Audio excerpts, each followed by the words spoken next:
검정고시 토크 콘서트, 검정고시 교육기관을 위한 학습 지원 및 상담 기법편 오늘 함께 해보도록 하겠습니다. 오늘 저와 함께 얘기 나누실 두 분 소개해드리도록 하겠습니다. 먼저 최덕진 선생님 나오셨고요. 네.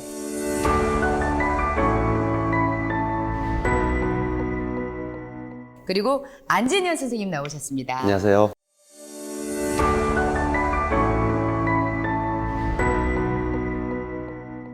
검정고시는 보통 초등학교 졸업 자격, 또 중학교 졸업 자격, 그리고 고등학교 졸업 자격 이렇게 세 분야가 있는데요. 초, 중, 고 이 세 분야에 대해 응시 자격을 갖춘 다양한 나이대, 또 성별, 그리고 직업 등으로 구분되는 학습자가 존재를 하겠죠. 그래서 이번 편에는 검정고시 응시 자격을 갖춘 다양한 학습자 중 특히 성인 학습자들이 실제로 어려워하는 부분에 대해서 묻고 답하는 시간을 가져보도록 하겠습니다. 우리 주변에 검정고시에 응시하시는 성인 학습자들이 어떤 분들이 계신가요? 이제 우리 주변에서 시험을 보실 분들, 이제 특히 성인 학습자들은 조금 이제 구분을 해서 알아두실 필요가 있는데요. 네.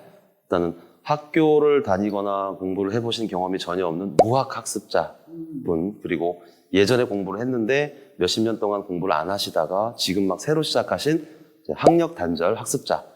예, 그리고 또 한 부분은 최근에 교육청에 이제 문자 해득 과정을 이수해서 상급 학교로 진학하고자 하시는 학습자. 이렇게 세 부분으로 좀 나눠서 생각을 하시면 좋습니다.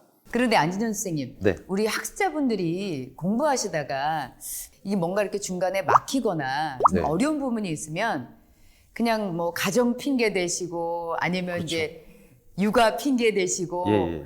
그냥 안 나와 버리시는 경우도 있고 또 많이 좌절하시는 부분들도 많더라고요. 그렇죠.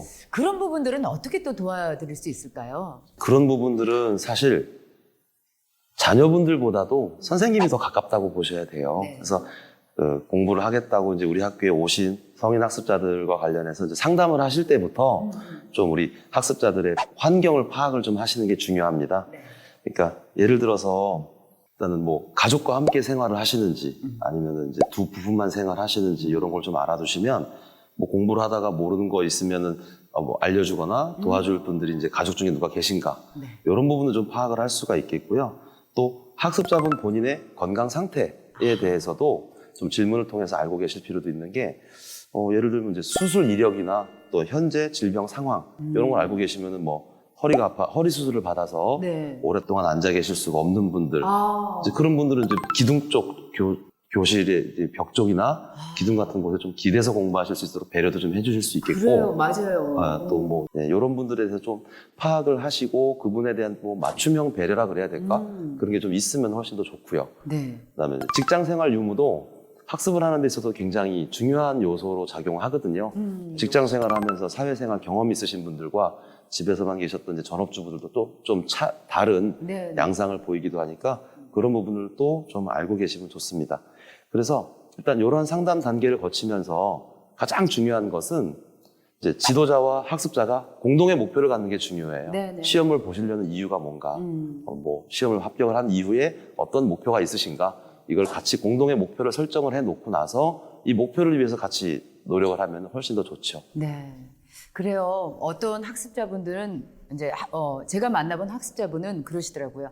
유치원 교사가 되는 게 꿈이셨대요. 그래서 좀 힘들고 어려울 때마다 선생님께서 유치원 교사 되셔야죠. 네네네. 되셔야죠. 네네네. 그러면 그렇죠. 그러고 다시 공부하시고 한다고 하는데 동기부여를 자꾸 해주시는 것도 참 그럼요. 좋겠네요. 쉽게 흔들리지 않고 쓰러지지 않는 굳건한 동기를 부여해 주는 것도 가장 중요합니다. 네네. 자, 응시 자격을 갖춘 우리 검정고시 응시자들의 맞춤형이라고도 할 수 있는 친절한 학습 상담 내용에 대해서 저희가 이제 들어봤다면, 그렇다면 이후에는 다뤄볼 내용으로는 바로 학습 관리 부분이 되겠습니다. 응시자의 수준에 맞게 개념 파악 여부를 가장 먼저 확인을 하신 다음 학습 관리를 진행할 때 알고 있으면 좋은 내용에 대해서 우리 최덕진 선생님께서 알려주시겠어요? 이 검정고시를 준비하는 승인 학습자에서 우리 기관 입장에서는 이 사전 사후 관리가 좀 구분해서 네. 좀 준비를 해야 될 것 같습니다. 최초로 이 승인 학습자들이 전화 문의라든가 뭐 방문을 했을 때 기본적인 어떤 인적 사항이라든가 또 나는 어떤 가정을 원합니다라는 것을 기본적으로 작성을 하고 그거를 또 수준별로 반별을 배정하는 것도 하나의 방법이겠죠, 사전에. 두 번째로는 그렇게 하는데 이 담당 선생님이 그 학습자와 같이 이 학습자는 최종 학력이 어느 정도 나오셨습니까? 또는 학습 성향은 어떤 기존에 어떤 뭐 지속적으로 했느냐, 아니면 중간에 뭐 단절됐느냐, 이런 걸 파악해서 이 효과적인 학습 방법과 또 학습 기간 설계를 또 해야 되고, 그 다음에 뭐 설계를 하면 있어가지고 또 하면 공부를 하겠죠. 하면은 이 정규학교처럼 뭐 평가를 하겠죠. 평가 싫어합니다. 싫어하지만 어쩔 수 없이 검정고시를 이 실전을 하기 위해서 연습이 필요하기 때문에 이 상반기 또 하반기 두 번 거쳐가지고 총 4번에 걸쳐서 기관 입장에서는 중간고사 또 기말고사를 청해가지고 이 귀찮게 하고 뭐 애롭게 뭐 약 올리려고 하는 것도 아니지만 아니죠. 예, 그걸 하나의 좋은 자료로 활용해서 좀 더 나은 어떤 그 학습 관리를 하기 위한 하나의 방향으로 긍정적인 걸로 봐야 되는데 그런 거를 좀 연습을 통해서 진짜 4월달, 8월달에 있는 검정고시 현장에서 떨리지 않고 시험 칠 수 있는 그런 연습적인 차원에서 한다는 것도 이 평가, 학습 평가는 중요한 것 같고요. 그 다음에 또 중요한 거는 과목별 담당 교사님들과 1대1을 매칭을 시켜가지고 학습자들이 내가 공부하는데 성취도와 또는 애로사항이 어떤 것이고 거기에 또 적당한 처방, 조치도 해야 되겠고 또 꾸준하게 그런 학습을 이어갈 수 있는 지도하는 것이 중요하다고 생각합니다.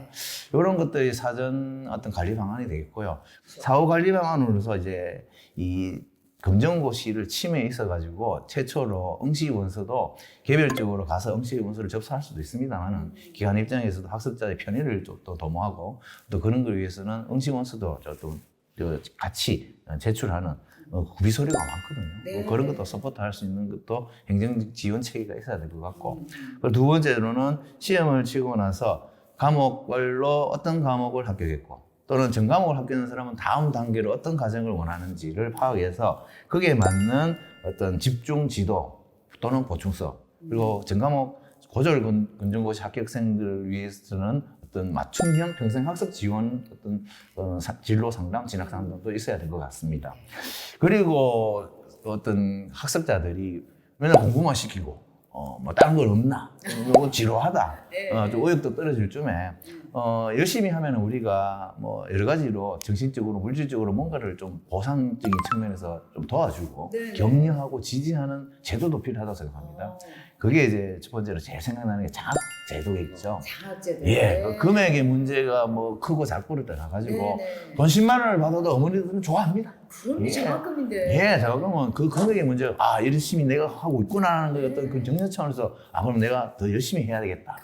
그리고 또 실질적으로 어려운 분도 계십니다. 그런 분들한테도 중요하고 그 다음에 또 하나의 어떤 그런 분들한테 줄 수 있는 게 이제 이 진학 상담을 맞춤형으로 해야 됩니다. 이 가정별로 초등에서는 또 중학과정, 중학과정에서는 고등과정, 또 고등과정에서는 대학교까지 갈 수 있는 물론 대학교가 정답은 아니겠죠 최종 목적지가 그렇지만 그런 어떤 상급 과정에 대한 꾸준한 어떤 정보 제공 및 진로 지도가 구체적으로 수립될 수 있도록 기관에서는 준비를 할 수 있는 그런 체계를 만들어 줬으면 하는 게 좋겠습니다. 네. 우리 최덕진 선생님께서 학습 관리에 대해서 이제 사전 사후로 나누어서 아주 자세하게 설명을 해주셨어요. 자, 이번에는 검정고시 학습 관리에서 일방향적인 학습 상담과 관리가 아니라 정말 자발적인 참여를 유도하고 양방향 소통이 될 수 있는 학습 상담과 관리가 정말 이상적이라고 할 수 있겠는데요. 학습 관리 시 양방향 소통을 촉진하고 그것을 측정할 수 있는 방법들은 무엇이 있는지 우리 최덕진 선생님께서 다시 한번 말씀해 주시기 바랍니다. 그 성인 학습자들 같은 경우는 이 출결 관리가 무엇보다 제일 중요합니다, 기본적으로. 그래서 하루하루 이제 공부하러 오시는데 지각을 하지 않았냐, 결석은 왜 했는지 그런 거를 기본적으로 하면서 학습과 출석은 연관관계가 있습니다. 비례성을 갖추고 있다고 보겠죠. 그렇죠. 예. 한 번 안 나오면 그 부분을 몰라요. 예, 뭐 자기가 안 오놓고는 따집니다. 왜 넘어갔냐고. 내 올 때 기다렸다 같이 해야지.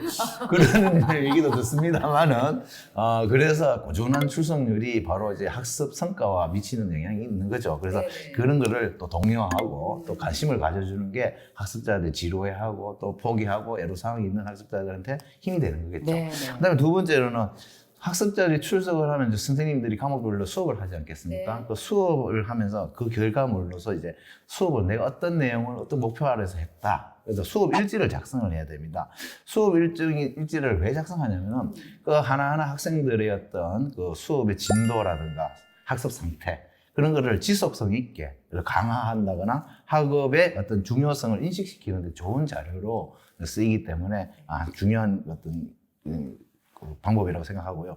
세 번째로는 이 학습 상담을 우리가 앞에서도 얘기했습니다만은 단발성적인 어떤 상담은 중요하지 않습니다. 네. 이거 하지 않은 것만 보는데 이 성인 학습자들도 지속적인 학습 상담을 통해 수업 만족도를 어떤 체크를 하고 또 과목별로 피드백을 그럼 나는 모자라는 과목이 이렇고 내가 잘하는 과목이 이렇다. 이런 걸 선생님과의 피드백을 꾸준히 하면서 그런 소통을 학습에 대한 소통을 확장해 나가는 네. 그런 것이 중요하다고 생각합니다. 그래서 그런 부진 과목이라든가 또 부진 학습자들에게 어떤 파악이 중요하고 그런 것을 통해서 전략적으로 검정고시를 합격할 수 있는 그런 자료로 활용할 수 있는 것을 하기 때문에 지도해야 될 것 같습니다. 네.